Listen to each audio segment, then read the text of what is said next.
Hello and welcome to the Temple of Tomes with your host, Indie Comics Jones. Today is October 16th, 2021. This is episode 437. Hey, today we're looking at Seven Swords and Seven Swords, issues 3 and 4, coming out from Aftershock. Aftershock. All right. Okay, so anyway, this is a recommend, by the way. And in fact, this is one of those very unusual ones for me where, usually you buy an issue or start a new arc, and the first issue is really good and it kind of tails off. This one actually took me from what I consider to be a tier 2 likable comic to a tier 1 likable comic in issue 4. I'm really surprised. I'm not used to seeing that happen. So I was pleasantly pleased. And I believe maybe this is going to run 5 issues. Could go 6. I'm not sure, but I'm really enjoying it. And the story's about 7 swords, obviously, that are wielded by 7 characters that are either fictitious or they're real life persons that are all come together as a group, kind of like a extraordinary league of gentlemen, so to speak. But there are 2 women in this. One's an actress, and one her is a true life story of her that where she pretended to be a man for many years and was a soldier and a captain, I believe, if I'm not mistaken. She actually rose up the ranks and was well known for her acumen in battle. She was really good at that until she was discovered, and then she was kind of knocked down a few pegs. And eventually, I think she had a fine life at the end anyway, so it all worked out for the best. She just wanted to be a soldier really bad. So here we got D'Artagnan. He's the last remaining musketeer, and they're after his old foe, Cardinal Richelieu. I think it is Richelieu. And he who is now in league with apparently something very evil. He's trying to get the Morning Star blade, the sword itself. So they're trying to stop this from happening, D'Artagnan is. So in this issue, number 3, let's take a quick look to see who worked on this. This is actually called The Blood Rises. The writer is Evan Dougherty. Federico Dallocchio did the art in here. And the colorist is Valentina Bianconi, with Dave Sharp doing the lettering. This team's been on it the whole time, and they're doing a great job. Look at this art. It's really nice. I mean, Federico is doing an absolute fantastic job. And then in the 4th issue, when we'll see that, when they do show action, it is really, really strong. So they're getting issue 3. Basically, there's 2 parts to it. One is they get their 7th member, who's Captain Blood, who's based, I believe, on a true pirate of the time. And then they get the key to the whole quest of getting this sword before the cardinal gets it. And it's through a man that they call Faust. Now, I'm not quite sure exactly. You can see this is that Captain Blood, really good with knives. Apparently, I think he was a surgeon before. And then he lost his wife and daughter, I believe, and became a pirate after that. So they raid this castle here to free a certain person that's supposed to help them find this sword before the cardinal does, only to find out that the cardinal's men have already been there, and they get into a fight with these guys. And they also pick up another member that was introduced earlier. They thought he was the one that killed a friend of theirs, but it turns out he was supposed to meet the friend. They just happened to find him when he was in the room just moments before they got there. So he actually did not do the killing, and he has now joined their band as one of the swords, and he's some kind of Arabian thief. It wasn't really quite made sure, so I don't know if he's supposed to be like some kind of Aladdin character or what. But then they find the guy with the mask on here, and they free him, and he's just a mess. He's babbling and everything. You can see what he looks like here. and he's speaking in German, but one of them can translate, and I believe that's Cyrano de Bergerac who's doing the translation. And we get this nice group shot of all of them without the guy they just rescued. And let's move on to issue 4. Like I said, it's the same team working on issue 4. And this book really set the story, made it take off, because they have to come up with the heist. They figure out that the sword they're looking for is actually at the Vatican. And the Vatican's well guarded. It's in the library below. If you've seen Dan Brown's movie, I think it's Angels and Demons, I think that's the name of it. It has to do with the Vatican in there. I think it's kind of touching on some of the things there, the library down in the basement of the Vatican that holds all these things. So they spin a really good story here.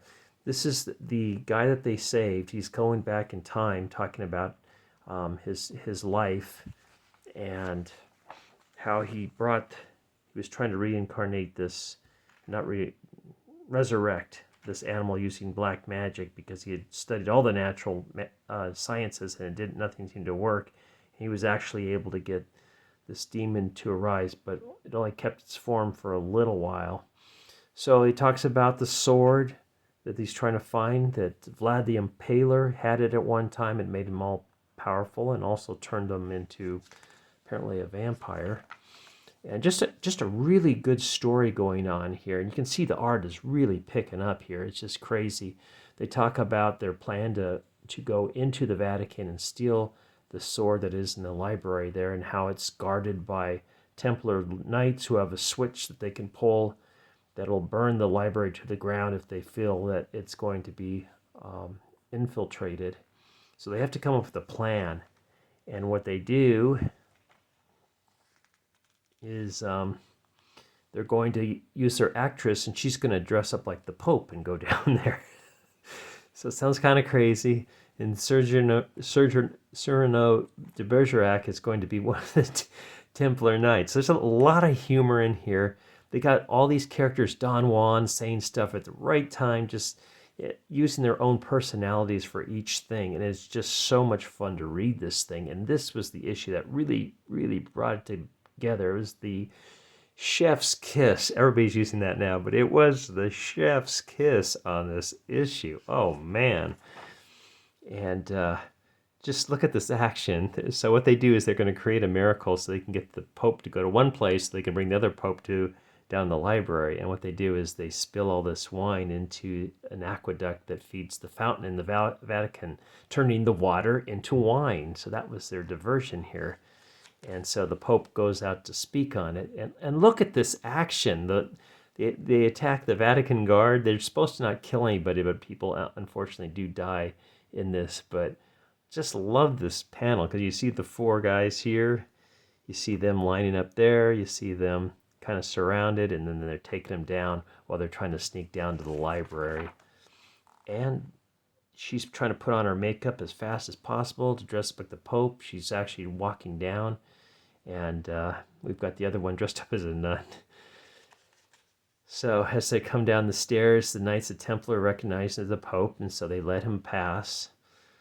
But Captain Blood, who was supposed to stay up top, decides he has got alternative motives, and he charges down into the library, which the Templars release the fire to burn the library. And so then they're all in a panic.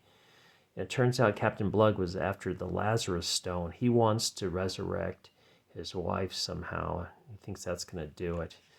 So just all mayhem breaks off here, and they're trying to get to their getaway spot. They make it to the roof, and they send what's that thing called? The line, I can't think what it's called. Drawing a blank. To go to another building. But the captain says, "See you later. I'm not going there. I've got other things to do." The last guy lands on the roof, only to be found by the Cardinal's men. They're held captive, and this is where we're at now. The Captain Blood is abandoning them, and they are now all being forced to be with the Cardinal's men here. Cardinal has them all drink a toast, and the wine is poison. He says, "I don't need them anymore," and he killed them all. So He's got our 6 heroes here, all 6 of the 7 swords tied up here. So hopefully Captain Blood will come back in the next issue. And you can see the Cardinal is very happy because he has attained Morning Star, the Devil's Blade. And he's going to put it back together. It's in 2 pieces.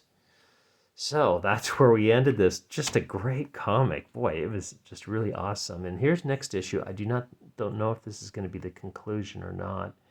But it says here, let's see if I can read this. The true nature of Cardinal Richelieu's quite literally diabolical plan has been revealed, and now the 7 swords must square off against an infernal nemesis, the likes of which they've never encountered before. And that's coming out in November 2021. So really good stuff. Total recommend. Looking to see if I can find I can't find my good excavating seal of approval, but this gets it totally. Given out only by Indie Comics Jones, this particular channel. Let's see what else Aftershock's got going on real quick. We've got Aaron C. Lives for his family and might die for it in search for Hugh. All right. Steve Orlando's in on this one, and you can see it's an all-guy affair. Chicken Devil, I've heard a lot of people have liked this. Mitchell Moss no longer gives a cluck. It's a deliciously dark and comedic new crime thriller made to order by the writer Brian Buccellato. Okay, and I just want to mention I did do a flip through on this, and the coloring all the way through looks like this. It's very bright. And I think that kind of turned me off, but other people said it was a good book. We are all just prisoners here, 10 years to death, a 48-page prestige format, one shock, written and conceived by Battlestar Galactica's Aaron Douglas. Okay, and here's another one. I believe this is, I think this might be a trade. The True Crime is Silence, Party, and Prey, a taboo-breaking queer revenge thriller from co-writers Steve Fox and Steve Orlando. Artist is Alex Sanchez. So it looks like there's a team up on this one. I think that might, like I said, I think that might be a trade. Let's see if they say anything down here. I don't see anything. Maybe not. Maybe it's going to be a floppy. Okay, then we get a little blurb from the creators for 7 Swords. Read dangerously. A little ad for Aftershock. And there you go. Let's pull these back so you can see them in all their glory. 3 and 4. 1, 2, 3 were good. Number 4 is excellent. So, recommend. Thanks for stopping by and watching this video review of 7 Swords. As always, please like, please subscribe if you haven't, and please leave comments if you like. And we'll see you next time at the Temple of Tomes. The Temple of Tomes is actually being boxed up right now. Got 2 weeks to go. I'm selling stuff on eBay. I've been taking stuff to charity places. We're moving to a much smaller place, so things are just moving out of the house like crazy, and got a lot to go still, so hopefully we'll get it all done. We still don't have a place to stay once we get to California. The house we bought, we're going to renovate it and add on to it, so a lot of work to be done on that, and we still got the escrows for this place and the place we bought to finish up on as well. So a lot to do. So my comic reviews are probably going to go down in number for a little bit, but hopefully you're still enjoying them. So this is Indie Comics Jones from the mobile Temple of Tomes bidding you adieu.